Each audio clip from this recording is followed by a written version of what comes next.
إن الحمد لله نحمده ونستعينه ونستغفره ونعوذ بالله من شرور أنفسنا ومن سيئات أعمالنا من يهده الله فلا مضل له ومن يضلله فلا هادي له وأشهد أن لا إله إلا الله وحده لا شريك له وأشهد أن محمدا عبده ورسوله أرسله بالحق بشيرا ونذيرا وداعيا إلى الله بإذنه وسراجا منيرا أما بعد أعوذ بالله من الشيطان الرجيم بسم الله الرحمن الرحيم يا أيها الذين آمنوا اتقوا الله حق تقاته ولا تموتن إلا وأنتم مسلمون وقال الله سبحانه وتعالى يا أيها الناس اتقوا ربكم الذي خلقكم من نفس واحدة وخلق منها زوجها وبث منهما رجالا كثيرا ونساء واتقوا الله الذي تساءلون به والأرحام إن الله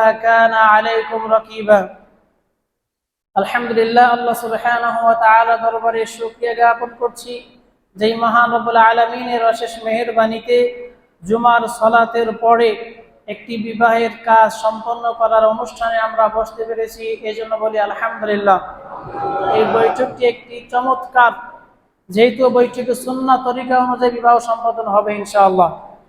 সুন্নাহ তরিকা অনুযায়ী বিবাহ সম্পাদন হয়তো বিবাহের আগে খুতবা দেওয়াটাই উত্তম, বিবাহের পরেও খুতবা দেয়া যায়। খুতবার আলোচ্য বিষয় বৈবাহিক বিষয়ে আল্লাহ সুবহানাহু ওয়া তাআলা সূরাতুন নিসার 1 নম্বর আয়াত থেকে দীর্ঘ আলোচনা করেছেন। ইয়া আইয়ুহান নাস, হে মানব জাতি, ইত্তাকু রাব্বাকুম, তোমরা তোমাদের রবকে ভয় করো। আল্লাযী খালাকাকুম মিন নাফসিন ওয়াহিদা, যিনি তোমাদেরকে সৃষ্টি করেছেন একটি মাত্র নফস থেকে। একটি মাত্র নফস মানে আদম। ওয়া খালাকা মিনহা যাওজাহা, তার থেকে তার স্ত্রীকে সৃষ্টি করেছেন। আদম থেকে তার স্ত্রীকে সৃষ্টি করেছেন। আদমের বাম পাজরের হাড় থেকে। আদম হলো মাটি থেকে, আদম কি থেকে? আর আদমের হাড় থেকে হলো তার স্ত্রী। وخلق منها زوجها وبث منهما رجالا كثيرا ونساء, এরপরে হাওয়া আদমের মিলিত হওয়ার কারণে তাদের থেকে অসংখ্য নারী, অসংখ্য পুরুষকে আল্লাহ সুবহানাহু ওয়া তাআলা সৃষ্টি করেছেন।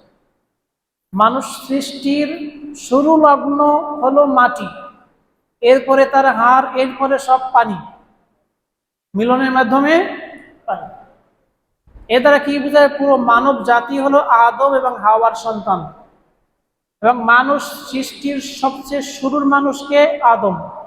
মানুষ থেকে, মানুষ কখনো বানর থেকে না, মানুষ বানর থেকে। এখানে দীর্ঘ আলোচনা করেছেন আল্লাহ সুবহানাহু ওয়া তাআলা। এরপরে ফানকিহু মা তাবা লাকুম মিনান নিসাই মাসনা ওয়া সুলাসা ওয়া রুবা, তোমরা যাদেরকে পছন্দ হয় তাদের থেকে 2 বিবাহ করো, 3 বিবাহ করো, 4 বিবাহ করো। তো বিবাহের কাজ শুরু করেছেন 2টা দিয়ে। কয়টা দিয়ে? ফানকিহু মা তাবা লাকুম মিনান নিসাই মাসনা, 2টা বিবাহ করো। শুরু কয়টা? ওয়া সুলাসা, 3, এক একজনে 3, অরুবা, এক একজনে 4। ফাইন খিফতুম আল্লা তা'দিলু ফাওয়াহিদাতান, যদি আশঙ্কা করো, ভীত হও, অপারগ হও যে তুমি সমতা বজায় রাখতে পারবে না, ইনসাফ করতে পারবে না, এরকম অপারগ যদি হও, ভরণ পোষণ দিতে পারবে না, এরকম অপারগ যদি হও, পুরুষত্ব নাই, এরকম যদি অপারগ হও, ইনসাফ করতে পারবে না, সমানভাবে দেখতে পারবে না, এরকম আদেল পরায়ণ যদি না হও, তাহলে একটা করো। তাহলে কি করো? কঠিন রহস্য কিন্তু স্পষ্ট আল্লাহ তাআলা বলেছেন। অপারগদের জন্য বিবাহ হলো একটা। কাদের জন্য? আমরা সবাই যারা একটা করছি আমরা অপারগ, স্বীকার করতে হবে। বা কাজের যে দাসী আছে দাসীদেরকে করো। একটা বিবাহ সম্পর্কিত কার সাথে? দাসীর সাথে। আমরা যারা একটা করছি আমরা সক্ষমতা রাখি দাসীকে বিবাহ করার। আশ্চর্য। একটা বিবাহ নিয়ে যারা সুখী, সন্তুষ্ট, এদের ব্যাপারে ফতোয়া হলো তারা ভুলের মধ্যে আছে। বর্তমান সময়ে যারা দিনদার পুরুষ, দিন প্র্যাকটিস করে, পরিবারটা সুন্দর পর্দায় রাখতে পারে, দিন শিখাতে পারে, এদের এক বিবাহ করাটা বৈধ নয়। আপনি একটা স্ত্রী নিয়ে আসেন, অসংখ্য নারী অবিবাহিত রয়ে গেছে সমাজে। আর কিছু কিছু বদ মানুষ আছে, এরা একাধিক স্ত্রীদেরকে নষ্ট করতেছে, মেয়েদেরকে নষ্ট করতেছে, এদের সাথে বিবাহ বন্ধনে আবদ্ধ হয়ে বেদিন হয়ে যাচ্ছে। মাদ্রাসায় পড়ুয়া পর্দানশীলা নারী দিনদার ছেলে না পাওয়ার কারণে, বদ্দিন ছেলের কাছে বিবাহ দেওয়ার কারণে সেই মেয়েটাও বদ্দিন হয়ে যাচ্ছে। অসংখ্য প্রমাণ আমাদের হাতে আছে। এর বিপরীতে আমরা যারা দিন প্র্যাকটিস করি, বুঝি, আমরা যদি ওই মেয়েদের থেকে 2, 2, 3, 3, 4 সালে বিবাহ করতে পারতাম, এদেরকে সুন্দরভাবে রাখতে পারতাম, দিন শিখাতে পারতাম, কত না উত্তম হতো। কিন্তু আমাদের সমাজ ব্যবস্থা আমাদেরকে এমন ভাবে চেপে ধরেছে, আমাদেরকে অপারক করে রাখছে দেশীয় আইন দিয়ে, এমনকি পারিবারিক শিষ্টাচার, সামাজিক শিষ্টাচার দিয়ে, যে একাধিক বিবাহ করছেন তো বদ চরিত্র মনে করা হয়, যে হুজুর একাধিক বিবাহ করেছে, চরিত্র ভালো না, নজর ভালো না, কথা বলে কিনা? নাউজুবিল্লাহ মিন যালিক। এর থেকে বেরিয়ে আসতে হবে। আর বোনদেরও বুঝতে হবে যে আমি যেরকম সুখে আছি, আমি যেরকম দিন প্র্যাকটিস করতে পারতেছি, আমি একটু ত্যাগ স্বীকার করি। আমার ত্যাগ স্বীকার করার কারণে আর এক বোন যদি এখানে আসে, এটা সদকাতুন জারিয়া, আমি সুযোগ করে দিই, আমি আমার স্বামীকে উৎসাহ দেই, যেন আমাকে যেভাবে রাখছেন ঠিক আর এক বোনকে এনে আপনি রাখেন, আমি তার জন্য সুযোগ তৈরি করে দিলাম। একটি বিশাল সওয়াবের কাজ, বিশাল মুজাহিদ জিহাদ। মহিলাদের জন্য এটা একটা বড় জিহাদ, কিন্তু করছে না। এতটা স্বার্থপর যে বিবাহ করবেন না, কষ্ট করে হলেও চলবে। যখন বিবাহের কথা বলবেন, এমন পরিমাণে তারা খরচ দেখাবে আপনাকে যে আপনার সাহসী ভাই আরেকটা বিবাহ করবে।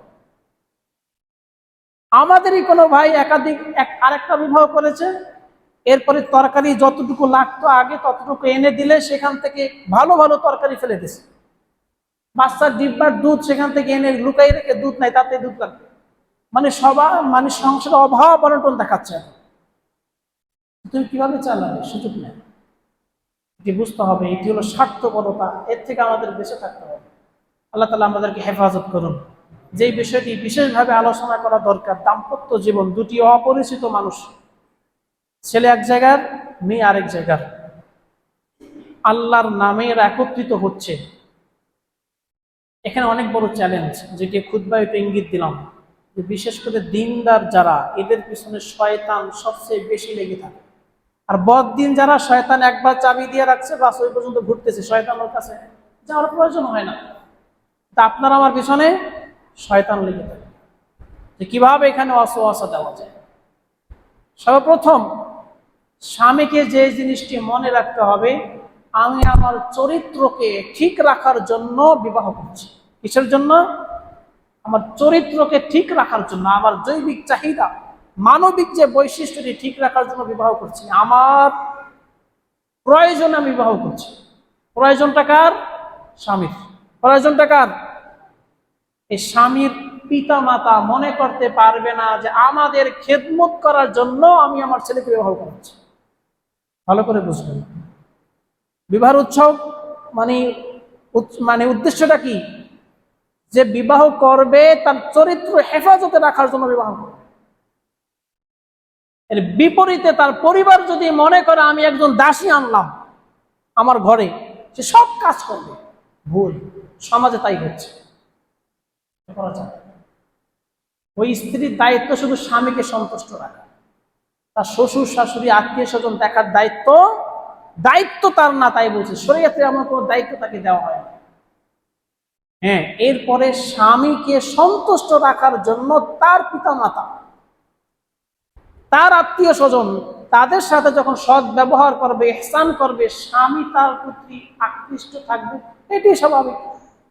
স্বামীর মন পাওয়ার জন্য সেগুলো সব করবে, কিন্তু এগুলো করতে কি শরীয়তে কোনো বাধ্যবাধকতা? বিপরীতে স্ত্রীও মনে করবে আমি আমার নিজের চরিত্রকে ঠিক রাখার জন্য বিবাহ বন্ধনে আবদ্ধ হচ্ছি। তারও তো জৈবিক চাহিদা আছে, তারও তো মানবিক বৈশিষ্ট্য আছে, তারও তো দরকার। স্বামী বিবাহ করে, স্বামী একা থাকে নাই, আপনারও দরকার, আপনিও ঠিক আছে। যেভাবে হোক আপনার স্বামীকে আপনার সন্তুষ্ট রাখতেই হবে, এবং আপনার ভরণ পোষণের সম্পূর্ণ দায়িত্ব স্বামী খেটে মাথার ঘাম পায়ে ফেলে আপনার জন্য উপার্জন করে নিয়ে আসছে। আপনি তাকে সন্তুষ্ট করবেন না, কাকে করবেন? আপনার দায়িত্বই হলো আপনার স্বামীকে সন্তুষ্ট না। আপনার রান্না করা দায়িত্ব না, স্বামীকে সন্তুষ্ট করার জন্য রান্না করছেন। রান্না করতে গিয়ে কোনো কিছু রান্না করছেন, সেই অবস্থায় স্বামী ডাক দিল, আপনার রান্না নষ্ট হবে এই অজুহাতে আপনি পরে সাড়া দিবেন, পরে যাবেন, সুযোগ নাই।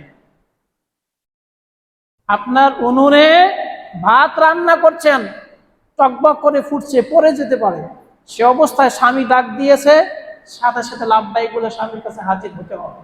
হাদিস কি? সহিহ হাদিস। আপনি এটি মনে করতে পারবেন না যে রান্না তো নষ্ট হয়ে যাবে, একটু পরেই যাই, সুযোগ নেই। কাছে গিয়ে বলতে হবে আমি রান্না করতে, যদি অনুমতি দেন আমি কাজটা শেষ করে আসি, কিন্তু হচ্ছে না। এইটি যদি অনুমতি না থাকে আপনি কি করবেন? বিয়ে হওয়ার পরে সেই মেয়ে তার বাবার সাথে কথা বলবে, তার মায়ের সাথে কথা বলবে, সেখানে যাবে, তাদেরকে সময় দেবে, স্বামী ডাকবে, আসবে না, না জায়েজ, জায়েজ হারাম।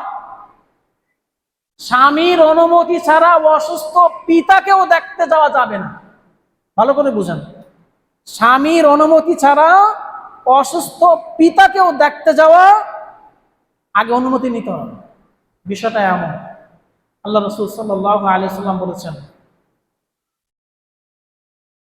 মানুষকে যদি সেজদা করা জায়েজ থাকতো, আমি প্রত্যেক স্ত্রীদেরকে বলে দিতাম সে যেন তার নিজ নিজ স্বামীকে সেজদা করে।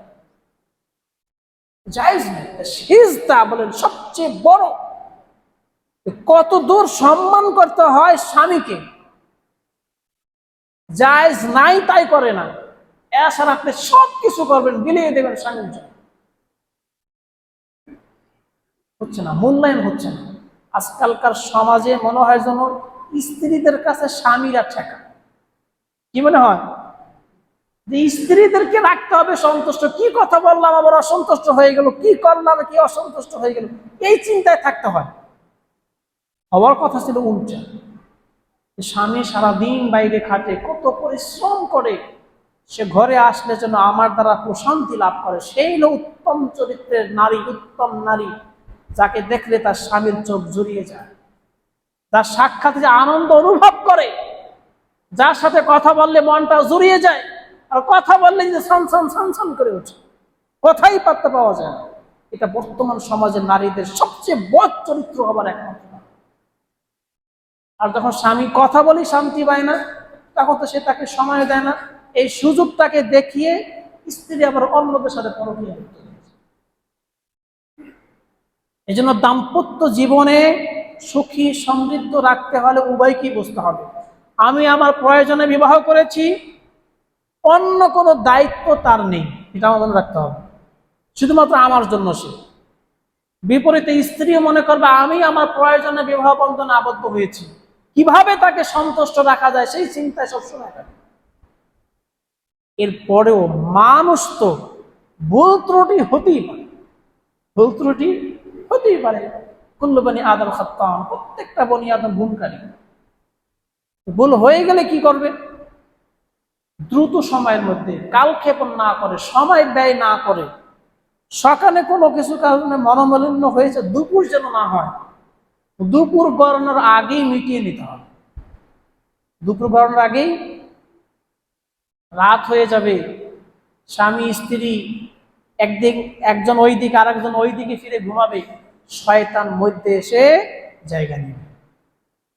ভালো করে বুঝেন, দিনে যা কিছু হয়েছে, রাত্রে যখন শুইতে গেলেন দুইজনের মধ্যে একটু জায়গা ফাঁকা, মনোমালিন্যের কারণে সেই জায়গাটাই শয়তান দখল করে, ঢুকবে শয়তান, হাদিস, সেই জায়গায় শয়তান ঢুকে। এই যে শুরু হলো, আর কাছে আসতে পারবেন, আস্তে আস্তে আস্তে আস্তে শয়তান আপনাদের দুজনকে ঢুকে।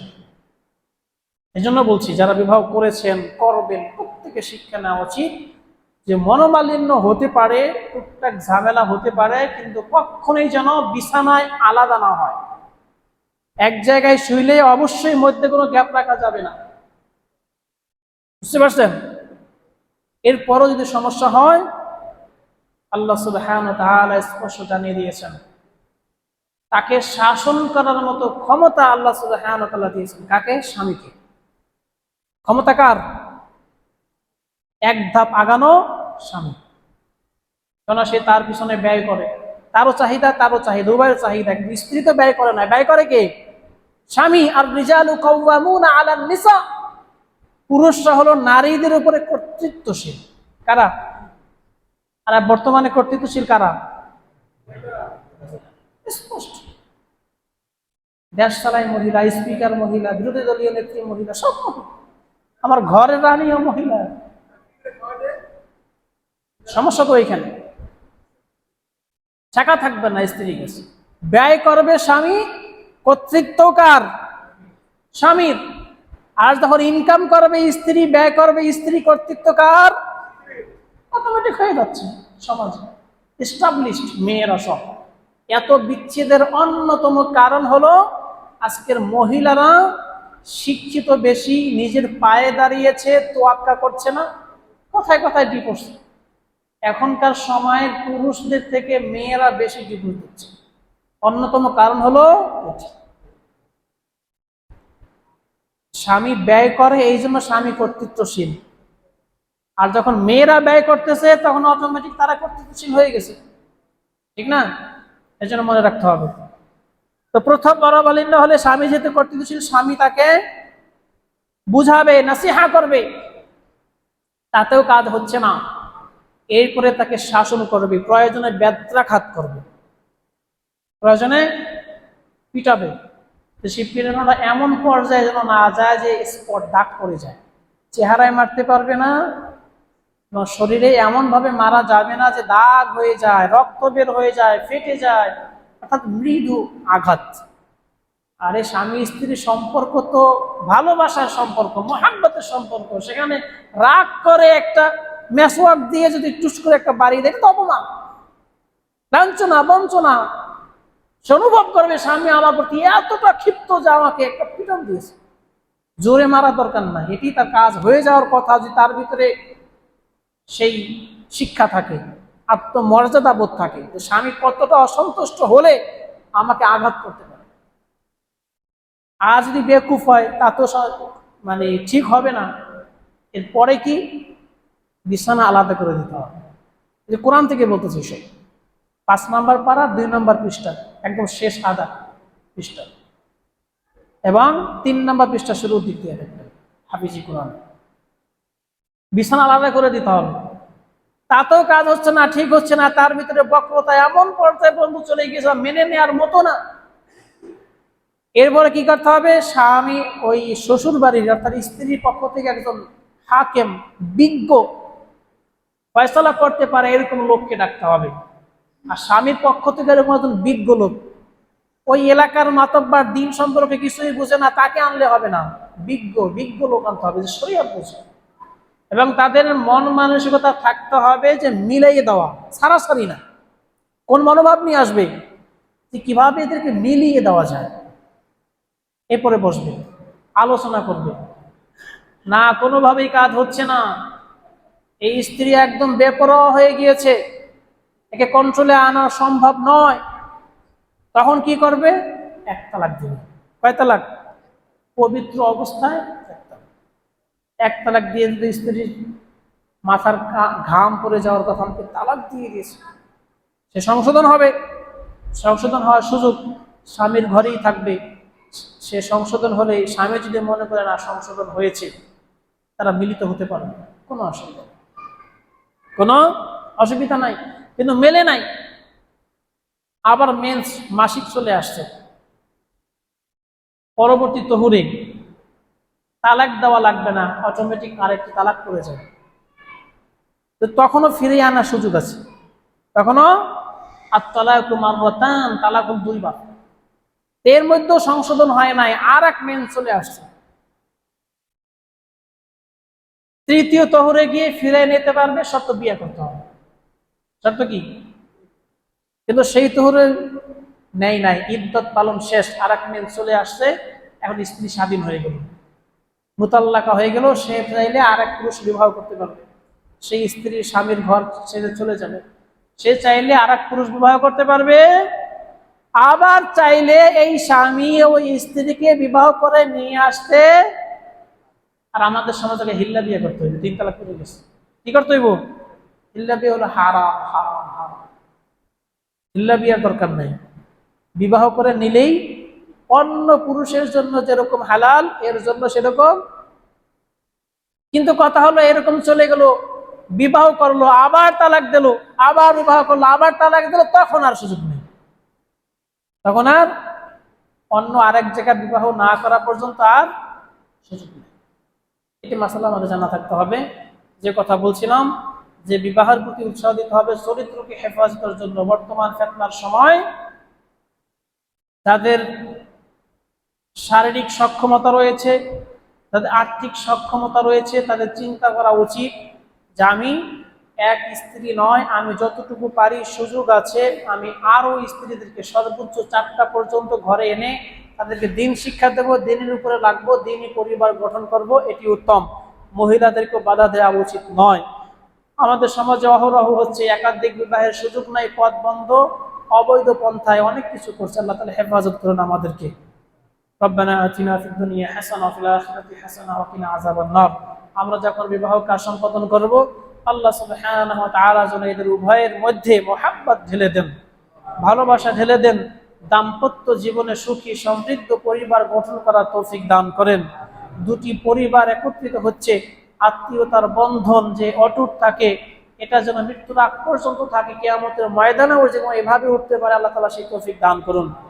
আমাদের যারা পরিবার নিয়ে আমরা বসবাস করতেছি, আমাদের পরিবারের মধ্যে যেন আল্লাহ সুবহানাহু ওয়া তাআলা বারাকা দান করেন, সুখী সমৃদ্ধ পরিবার হিসেবে কবুল করেন, দ্বীনদার পরিবার হিসেবে কবুল করেন।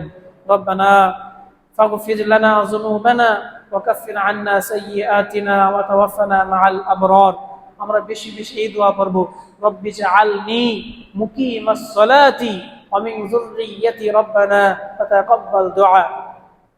রব্বানা হাব লানা মিন আজওয়াজিনা ওয়া যুররিয়্যাতিনা কুররাতা আ'য়ুন ওয়াজআলনা লিল মুত্তাকিনা ইমামা। আপনি বলেন কুষ্টিয়া নিবাসী, আপনি বলেন কুষ্টিয়া নিবাসী আমি মোহাম্মদ নজরুল ইসলাম আমার মেয়ে মুসম্মদ ফাতেমাকে জয়পুরহাট নিবাসী মরহুম আব্দুর রহিম এর একমাত্র ছেলে জিয়াউর রহমান আপনার কাছে, আঙ্গুল দিয়ে ইশারা করেন, আপনার কাছে 1 লক্ষ টাকা দেনমোহর ধার্য করিয়া নিকাহের প্রস্তাব দিলাম।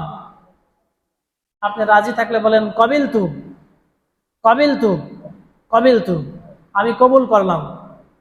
আলহামদুলিল্লাহ, বিবাহের কাজ সম্পন্ন হয়ে গেল। বিবাহ একদম সহজ, সহজ একটি কাজ, এটাকে কঠিন করে রাখছে। এক কথায় বিবাহ হয়ে যাবে। বিবাহ করা সহজ, ভাঙ্গাটা অনেক কঠিন। বিবাহ জোড়া লাগানো খুবই সহজ করছেন। যে ছোট্ট একটু খুতবা না পারলে তাও দরকার নাই, এটি বিবাহের অংশ না, শর্ত না।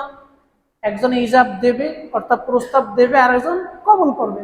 সেও দিতে পারে যে আপনার মেয়ে অমুককে আমি এত টাকা দেনমোহরে বিবাহের প্রস্তাব দিলাম, সেটা আমি কবুল করলাম, হয়ে গেল, হয়ে গেল, বিবাহ হয়ে গেল। কিন্তু বিবাহের সারাসারি করতে গেলে এই যে বললাম লম্বা প্রসেসিং। কিন্তু আমাদের সমাজে বিবাহ হলো কঠিন, আর এক কথা সারাসারি, এক বৈঠকে এইখানে আমাকে ডেকে নিল ওই দিন রাত্রে জোর করে, যে কি যে এক বৈঠকে কাজে নিয়ে আসে, লোকজন আসছে, এক বৈঠকে শেষ। এখন ওরা মিলিত হইতে চায়, কোনো সুযোগ নেই। সমাজের লোক বলে যদি এরা বিয়া করে আবার একসাথে থাকি, আমদানি থাকতেই পারবেন, তালাকি হয় নাই, থাকতেই পারবেন। আবার কি হচ্ছে, স্ত্রী কাজে অফিসে গিয়ে একটা ডিভোর্স আমার পাঠিয়ে দিচ্ছে, আর একজনের সাথে চলে যাচ্ছে। এই অধিকার তো কোনো স্ত্রীদেরকে দেওয়া হয় না। তালাকের অধিকার শুধুমাত্র স্বামীর।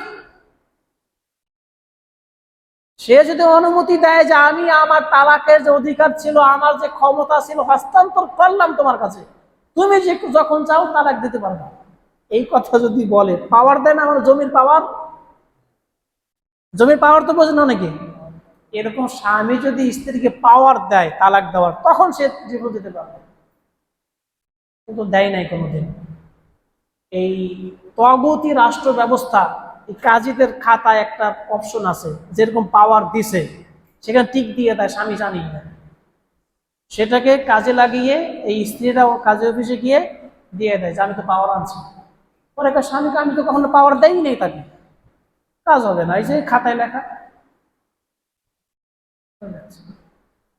স্বামী যতক্ষণ পর্যন্ত তালাক না দিবে, স্ত্রী খোলা তালাক চাইতে পারে, খোলা তালাক চাইতে পারে। কাজের কাছে গিয়ে বলবে এই অসুবিধা, শারীরিক অক্ষমতা, দুইটি কারণ, একটা কি শারীরিক অক্ষমতা, সে তো বিবাহের পর স্ত্রী রাখার যোগ্য না, আরেকটা হলো আমাকে ভরণ পোষণ দেওয়ার মতো তার যোগ্যতা নাই, এখন তার সাথে থাকাটা আমার সম্ভব না। কাজীর কাছে বলবে, কাজীর ছেলের কাছে এসে বলবে আপনি তালাক দেন, আপনার কাছে তালাক চাচ্ছে, সে খোলা তালাক চাচ্ছে। তখন যদি স্বামী তালাক দেয় তখন তালাক হবে। এমন কিচ্ছু লাগে না, স্বামী কাজী অফিসে গিয়ে একটা কাগজ পাঠাই দিল, এই স্ত্রী কারাগারে সাথে বিবাহ করতেছে, আজীবন জেনা করতেছে, সারা জীবন জেনা করতেছে, অহরহ হচ্ছে। এমনকি স্বামী স্ত্রী সংসার করতেছে, আর একটা ছেলের সাথে সম্পর্ক করে ওর সাথে গিয়ে তারপরে ডিভোর্স নামা পাঠায়। কতটা নিম্ন পর্যায়ে আমাদের সমাজ চলে গেছে। আমি অনেক ঘটনা এরকম জানি, আমার কাছে আসছে এরকম ঘটনা, যে কি সংসার করে, সংসার থাকা অবস্থায় আর এক পুরুষের সাথে মোবাইলে সম্পর্ক, তার সাথে গিয়ে এখন বিবাহ তো করতে পারবে না কাজী অফিসে, যেহেতু সম্পর্ক আরেকজনের সাথে বিবাহ বন্ধন আবদ্ধ, তখন গিয়ে ডিভোর্স পাঠায়, আর তখনই সে বিবাহ তালাক হবে। সারা জীবন জেনা করবে, যত সন্তান হবে সব কারোর সন্তান। আল্লাহ তাআলা আমাদেরকে হেফাজত করে। অনেক কথা বোঝাতে এত কথা বলা উচিত হয় না, অনেকেই ব্যস্ত মানুষ, কিন্তু প্রয়োজনীয় কথা না বললে কোথায় শুনবেন বলেন? এই সমস্ত সাথে আলোচনা হয় না, বিবাহ অনুষ্ঠানে হয় নাচ গান, কাজী সাপা এসে দুই এক কথা বলে বিবাহ করাই দেয়, বাস এরপরে নাচ গান চলতেই থাকে, না জানে তালাকের মশলা, না জানা বিবাহের মশলা, এক পর্যায়ে যায় শাশুড়ি। চলেন, আল্লাহ তাআলা আমাদেরকে হেফাজত করুন, আমিন। হ্যাঁ, খেজুর কই খেজুর?